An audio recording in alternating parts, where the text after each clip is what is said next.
on. All right, everybody. Hey, welcome. Welcome back to the art and science of complex sales. I am Paul Fuller, and I am here with Mike Koory, who is a really great friend of mine, and get the opportunity to work with him a fair bit, and really pumped to have him on today. Mike is the founder and owner of Blue SalesFly. And Mike, it always goes better if you introduce yourself instead of me introducing you. So do you mind taking a second? No, happy to. And glad to be here. Nice to see you again. My name is Mike Koory, and I am the founder and CEO of Blue SalesFly, which is a sales development company to help elevate sales teams in the sales profession.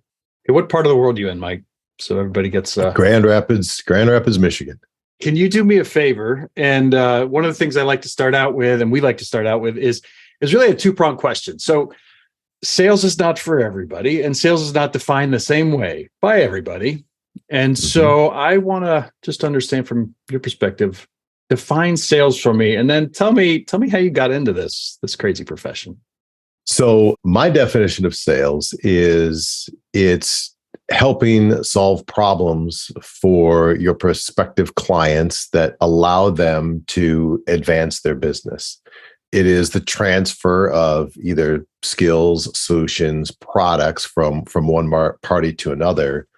But I view it as a form of problem solving, because ultimately, if I'm not going to add value or solve some sort of problem that's holding you back from where you want to go, outside of maybe paying for lunch, there's no reason to have me around. I got into sales like most people, accidentally. The job I was supposed to have out of school vanished. They called me in before I graduated and said, by the way, that job that we offered you, we're rescinding because we're about to lay off 25% of our workforce. So I fell into sales like most people because my original plan didn't work out. We're happy that you're here. So tell me a little bit about that. Yeah, tell me about that philosophy of sales as problem solving. So dive a little deeper into that, if you don't mind.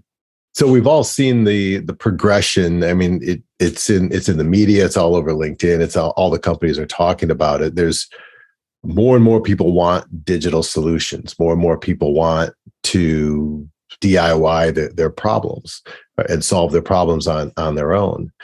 And sales really progressed from kind of like a feature benefit approach to a solution approach to identifying pain, to identifying problems. And now I think it's really to the point where we have to take our clients beyond the obstacles. We have to help identify the obstacles that are holding them back. So whether it is a product or whether it is a solution, I think the orientation of the seller has to be one of a guide, of somebody that's going to help them identify and solve the problem that are holding them back.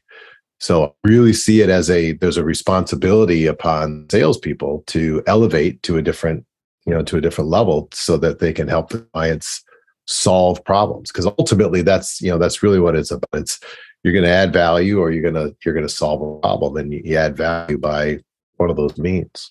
So this is a different situation than, say, so you look at a lot of different sales methodologies, and I'm not going to pick on anyone, but essentially if you tie sales methodologies that focus all about educating, you just need to educate on a problem that you think the buyer may have, right? Mm-hmm. What I'm hearing you say is get into the buyer's shoes and understand the problem. And then, and only then, can you educate and help solve. So how do you start to develop that relationship with a buyer that they let you do that? Like what's your tips and tricks for that? It starts with credibility, and it starts with, I think, part of what we need to do as far as product education. Most companies would start with product education. We really have to start with buyer-centered education and understanding business problems that are plaguing them. You as a company leader, if I showed up and I wanted to engage with you for some reason, to give you some reason to talk to me, there's all the traditional means by which people do it. There's people pumping all the stuff out there, but ultimately I should know something about your business. I should have an ability to give you a snippet into credibility and the reason why a short exploratory conversation would make sense. So that means I have to have some research available. I have to have a point of view. I have to have an idea of where I think some of the obstacles are.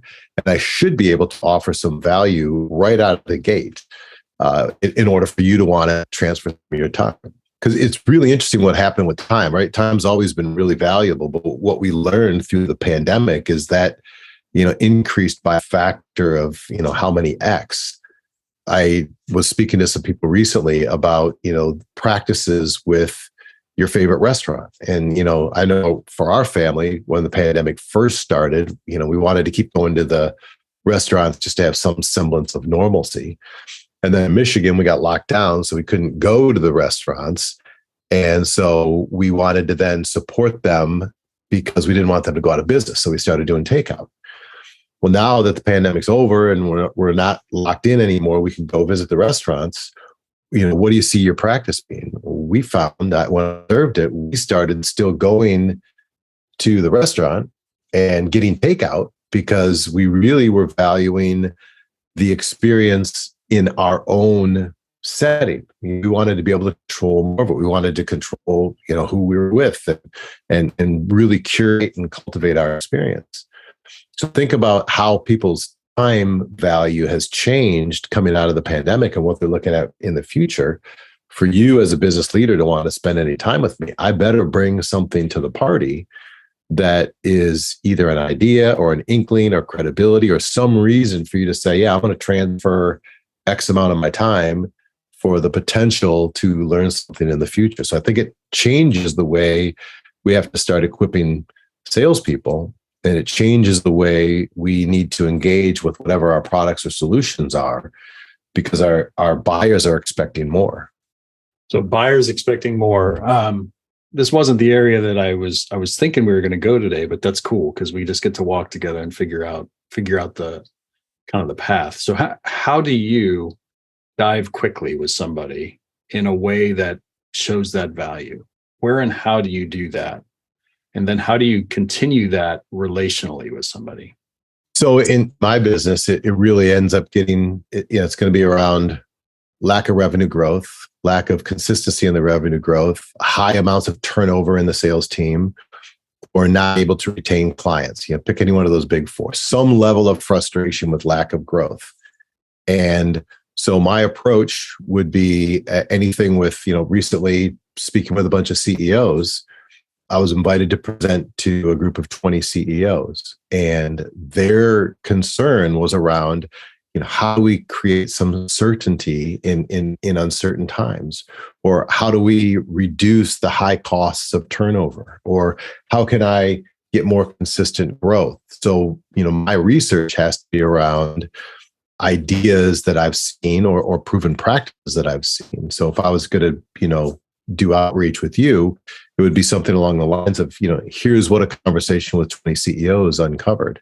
And, there was concern in these three areas. Are any of those something that you're concerned about? We have to equip.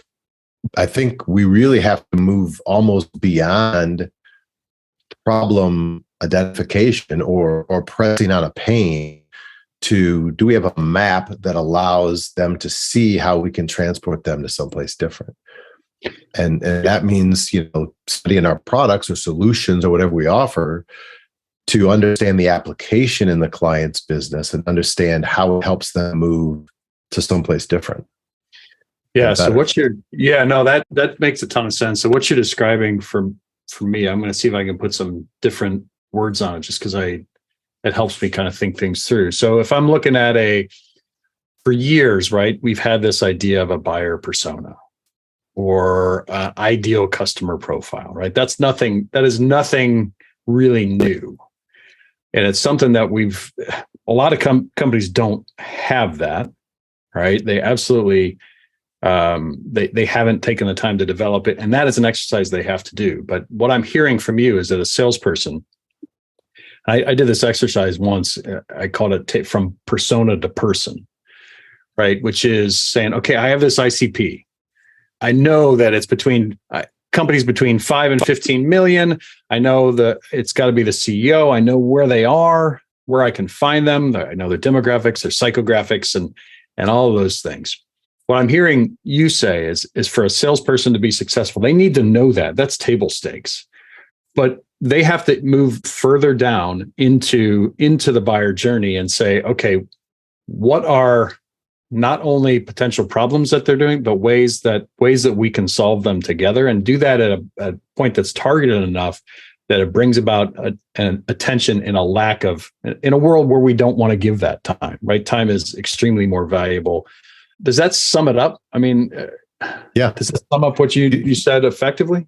Yeah, you nailed it. Because if you look at all of the research that's coming out about the buyer's journey, further down the road before they're inviting us in, it used to be that the salesperson was the one that was pointing at the needs.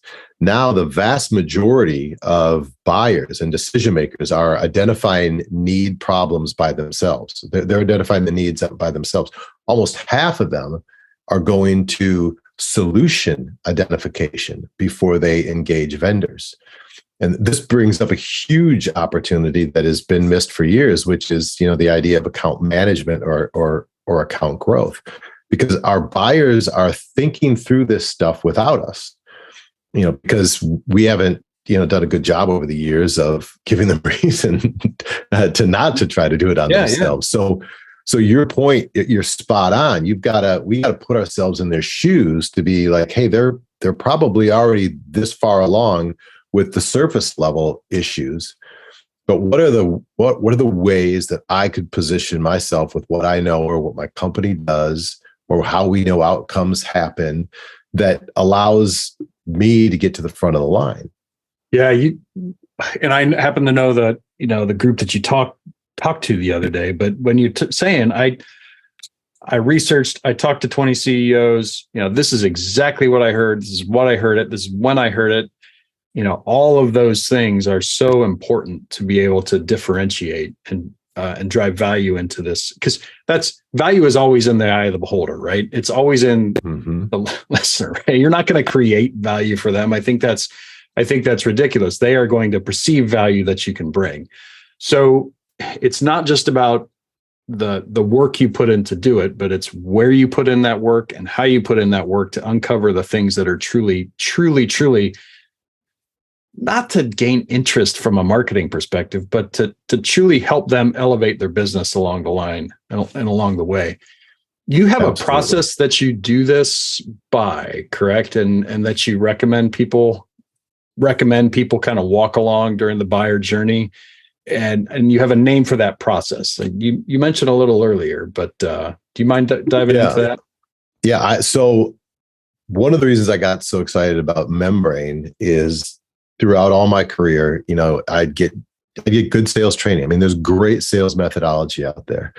There's decent CRMs out there. You mentioned ICP. There's some people that know what it is. There's fewer people that do it, and then there's even fewer that then tie that to a sales process. Yep.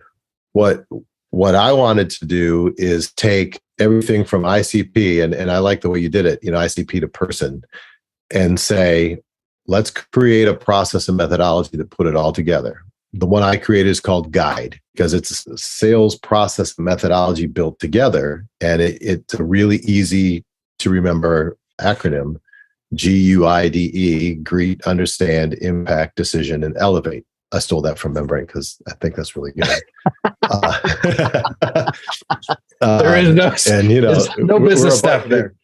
Well, and it's not like the really Ohio State University. We didn't trademark elevate works. Well, and it's what I like to say. Membrain does really good with the science, and what I think in sales, everybody always says, is it art or science? And what I'd like to say is that the science enables the art. Because if you have a process and a methodology and you have all that thought through, then that allows the conversation to take place. And really what we have to do is have conversation with people. No one wants to be tricked into things. No one wants to be, verbally jujitsu'd into something. What you want to do is greet them and understand them and find out what the impact is that they're dealing with and how they make decisions, then elevate it. And that is what I think has to take place in the way that we engage, because the buyers are worn out, and all of the buyer surveys, and really in selling, our job is to understand, what the buyer is thinking. And in all the buyer surveys, we're falling down in how they perceive us. Very interesting. One of the big things was about how they go about solving problems. 44% of the time, they will go to an existing vendor when they're trying to solve a new problem. If you're a new person trying to break a cold, there's only 20% of the time or so that they would consider you relevant. In fact, most cold call vendors rank just above Google search in how they value that amount of information. So, one of the executives were very interested in is, what do we do with our existing clients? Think about, what has been termed account management or strategic accounts or key accounts. That was always company selfish focused. Plug for Membrain. One of the ideas of using it as account growth is a really good game changer, because I think the words matter, and that harnesses what we should be doing as sales professionals, is helping our clients grow. And that different orientation of how you engage them and how you bring useful information for them to grow their business is going to be the difference between success and failure. Because again, all the research shows they're wanting to self-perform more than rely on us. So that means we have to do a better job of giving them reasons why they would want to engage with sales professionals. Yeah, we talk about account. We want to. It's not we want to become. We have to act like team members, right? So instead of a buyer-seller relationship, it becomes a team relationship, which is it's hard to develop, right? It's a two-way relationship that you got to work at, and you got to work at the exchange of value for that two-way relationship to exist. You talk about one of the things that I'm really interested in. You had that presentation in front of the CEOs. You mentioned account growth and account management, and diving in there as one of the key things in retaining customers is that they're really focusing on. What are the type of things they're doing to focus on? Like, what are some of the challenges they're seeing in market with that, and how are you helping address it? Well, I think the biggest challenge is that it's been unexplored. I'm sure anecdotally there's a lot of companies out that have done some things, but really the orientation, I think we are at the leading edge of where this change has to take place moving forward. So I think things like, quarterly business reviews, which traditionally have been sit down and death PowerPoint, I think those have to turn into perhaps something like a governance meeting or a behavioral project review, or even a design thinking exercise where you co-create potential solutions with your clients based on what their business objectives are. All of the research about successful sales transformations had a consistent link of business outcomes tied to the sales objectives, tied back to the daily sales activities. And all of those had to have consistent behavior and consistent endorsement from the C-suite all the way down. So it became very much about culture. So think about, when we take a traditional point of view that we're going to sit down and we're going to do a quarterly review, which is basically us as the vendor company going, blah, here's everything we did. And most of that could be accomplished with a couple well-designed slides and a short read. Why are we wasting all that executive time with something that could be done in a short read, instead of saying, here's a couple trends we see, based on what you said your goals are for the organization. What if we explore a couple of these things, and you co-create solutions with them? If they already want to DIY it, if you're in there, they still have you in at least one of the first three places that they would go. Why are we wasting that valuable time with a regurgitation of something that could be easily read? And if it can't be easily read, then we have to fix that. But that valuable executive time should be aligned around how do we help them continue to advance in whatever ways they have set the organizational goals for their company. Yeah, no, at Membrain, we call that the other side of the window, right? So it's not just, I think it's table stakes these days to be, I'm just speaking from where we sit, right? It's table stakes to be a CRM vendor that has feature functionality, right? And I was talking to somebody the other day, and they had a good quote that was like, yesterday's table stakes, or yesterday's innovations are today's table stakes, right?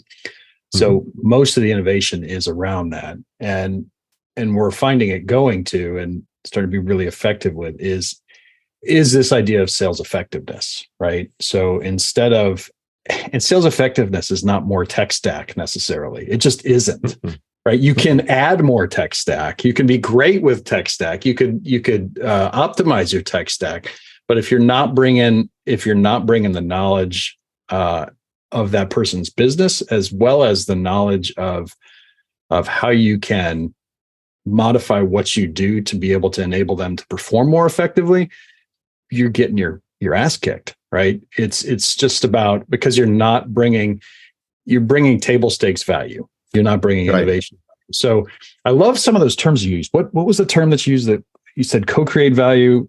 Sorry, I'm calling on your short-term memory, but what are the names that you talked about with those account growth? Well, the other one was some sort of governance around behaviors in the project, so that you're actually looking at behaviors. Mm-hmm. So let's say we're doing some sort of transformation, and this came specifically from one of the other consultants that I work with. He's a CEO, and the idea was, when the project implementation is going on, we're not going to have just updates about the project. We're going to have updates about the behaviors around the governance that the CEO has established. So, so frequently what we do is we focus back on the stuff instead of focusing on who's doing what and what are the outcomes of the activities or the behaviors that we're doing, which oddly enough goes all the way back around to, in sales training, anybody can learn to do it if they want to. But it really is, will you do the daily work on the activities that you need to change? And will somebody hold you accountable and teach you where you're falling short? And is there a system with which you can put it in? Which, comes all the way back. I don't want to, sound like a complete fanboy for Membrain, but I am. The fact that you have a tool, and this is where it goes beyond table stakes, because there's, Membrain's a tool that you can co-create internally, things that will be client facing that keep everybody accountable, because ultimately it comes down to behaviors and activities aligned to the outcome. Yeah. So when we're co-creating something with them, we should use, their terms, and we should tie it to the outcomes they want to have, and then build the objectives and the activities back that will get them to that goal.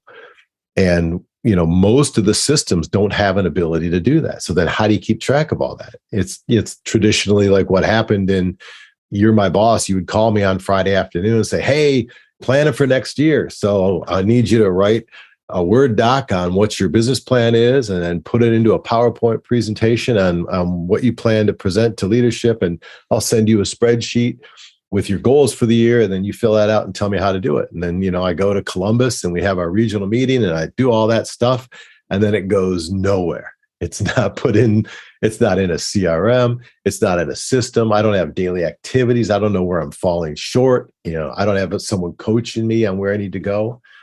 Our clients need the same level of assistance with whatever products or projects or solutions we're taking to them as what we need internally to understand what we need to grow the business. And if you don't have a means to wrap it all in a system so that you can measure the process and, on a simple basis, look at it and go, hey, Mike, are you following it or not? And if you're not following it, is because you don't understand, or if you're not following it because you don't want to. Two different conversations as a leader I need to have. Do I need to help you understand, or do I need to help you find something else to do? Yeah, well, in complex sales, there's an interesting thing. Like, just so everybody on here, Mike was not asked to be a fanboy of Membrain. He was not asked to do anything there. He's just, I just am. Yeah, we just worked. But no, in complex sales, a couple of things you said that it's similar across every complex sales and every implementation of, I can't say every, that's a definitive statement. I can say most, right? Most products that are sold via a complex sale, you have to, with that client, right? And we're talking about account growth. You have to, with that client, set the expectation. I love how you stated that, not of what you're going to do, but what's the specific outcome. You should be, what is the outcome of how we're going to help you? What is that expected outcome supposed to look like?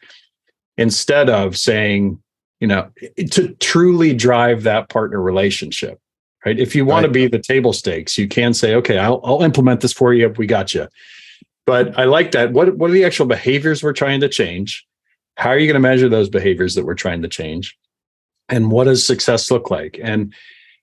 And sometimes those are used a lot in the sales process, but they get forgotten completely once we get to the customer side. And when we're looking to grow accounts, and our customers are our gold, right? They are the thing that keep, right. Much as we want to think, they are the thing that keep the organization alive, right? How we codify that and build that into our repertoire of what we do as an organization. And I'm saying we in the royal we sense of everybody listening to this podcast, not in terms of Mike and I, but how we codify that into is just absolutely freaking critical. I mean, it's the difference between death and growth in a tight time.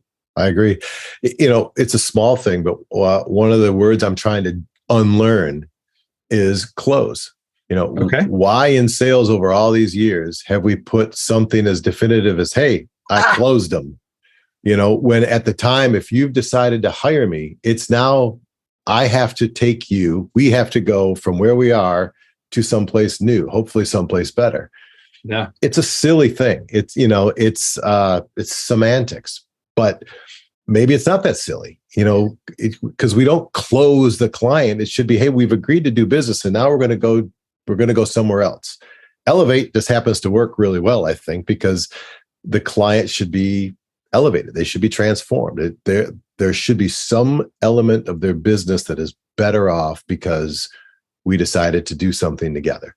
And what's interesting? I'm interrupting you because that's just what I do. Sorry. I just had a thought. I need to be interrupted. Or no, man.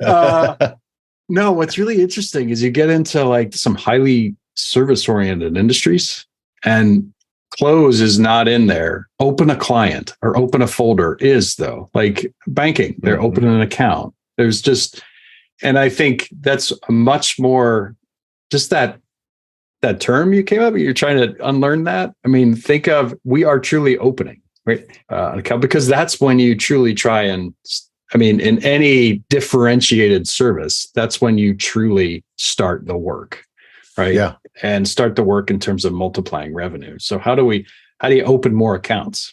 Right. And the research would say, as a profession, we need to do something different, because despite all the tech stacks, despite all the proliferation of expenditure in technology, sales reps are still only 47% of them are hitting their goal. Clients are engaging us later in the decision process. The millennial generation and even all generations more would prefer to have a digital solution than a human solution. Oddly enough, of those people choosing the digital solution, 25% of them, almost a quarter of them, are still dissatisfied with the outcome. Which, another big problem that came out of the research recently is that our clients are not good. And this was CEOs ranking themselves and their organizations. 85% of them felt they were not good at identifying the right problem to solve.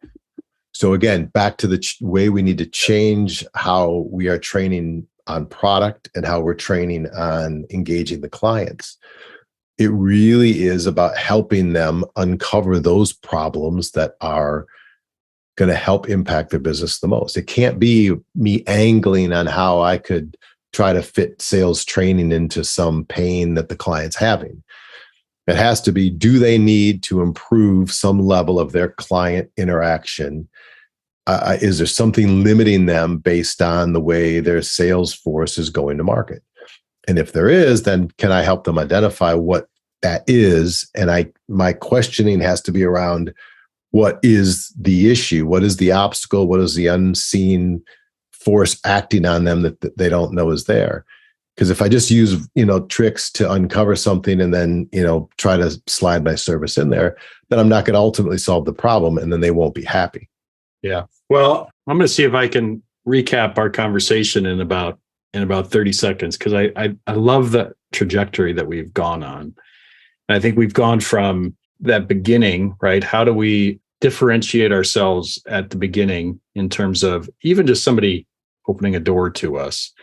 And it's gone from, generalized, we can have generalized problems and speak to those generalized problems, down to really getting highly specific. We're taking that ideal customer profile down to an actual person, right? And how we develop that information around it is really, really important. So recently you did that survey of 20 top CEOs right in your ICP and got that feedback. So that's incredible to open the door. You've developed a process for that. And then even when we talk about opening an account, it becomes even more important to sell and resell value within the account, especially during these times, and having that process, and then being able to dive into that process and show that differentiated value, or as you call it, really dive deep into the issues that they're solving, have that benefit. I'm trying to sum it up for the people. What was that? It wasn't the benefit analysis, but it was essentially the audit, the work audit of we're changing behaviors, right? We're changing behaviors. The governance. Looking at the governance. Yeah, have governance meetings about the behaviors. Yes. Who's doing what, and are we still on track to get to where the company leader wanted them to go? Where we wanted to go. Absolutely. So, and that has to be differentiating. It's got to be driving you forward and doing it continuously, not a one-time thing, because our customer. So thanks, man. We went all over the place, and I could talk with you for a couple more hours. Yeah. Well, it's exciting. The market, the reason I get so passionate about this is when you start researching and you see what we're reaping, what we've sown to the decision maker community. They didn't get here all on their own. We caused it. And so going back to the idea that we're problem solvers, okay, so now that we did this, how do we make ourselves relevant and useful moving forward? And that's really where it kind of circles all the way back around. We have an opportunity, an obligation, because the easy problems have been solved, and most of the we're left with the sticky ones, or we're left with using false insights that create more problems. But at the crux, to be useful and valuable moving forward, we have to find a way to help our clients solve those issues that they may not be able to see on their own. Mike, how do people get in touch with you? Thank you. You can go to bluesalesfly.com, my website. I'm all over LinkedIn. You can find me there, or you can just send me an email to mike@bluesalesfly.com. Blue SalesFly. Now, I'm going to attempt going down another complete rat hole, but Blue SalesFly, why the name? I married three of my passions into the name. So the blue comes from sky thinking, or blue ocean thinking. Try to find creative ways to grow your business, not necessarily where everybody else is at. So that was the blue. Sales, because I love sales and growth. And the fly came out of fly fishing. There's a lot of analogies I use. The guide selling system comes out of the idea of a guide, their fly fishing guide or any sort of guide. My belief is that to move from one place to the next, you need a guide with a map. So the guide's got to have my best interest in mind. What sort of experience do I want to have to transport me from where I am to where I want to go? And then have a map, know how to get there. Or even more important now, create that map so that it's a cultivated experience to transport the person or the company, in our case, where they want to go. So that's just kind of blended those things together. That is awesome. We gotta have the next one somewhere up in Michigan with fly rods in the hand. And that'd be fabulous. He could be. Yeah, wear your long johns because the river's really cold right now. But well, I'm not saying our next one's going to be in I'm thinking more like the summertime. Come on, man. Yeah, for the smallmouth, we can do it in shorts and bare feet. Okay, there you go. I'm with you. Well, all right, man. It has been an honor and a pleasure as always. Thank you very much. Thank you so much for joining the art and science of complex sales, everybody. Thank you for being here. Love having you. And with that, we're signing off. Bye. Thank you.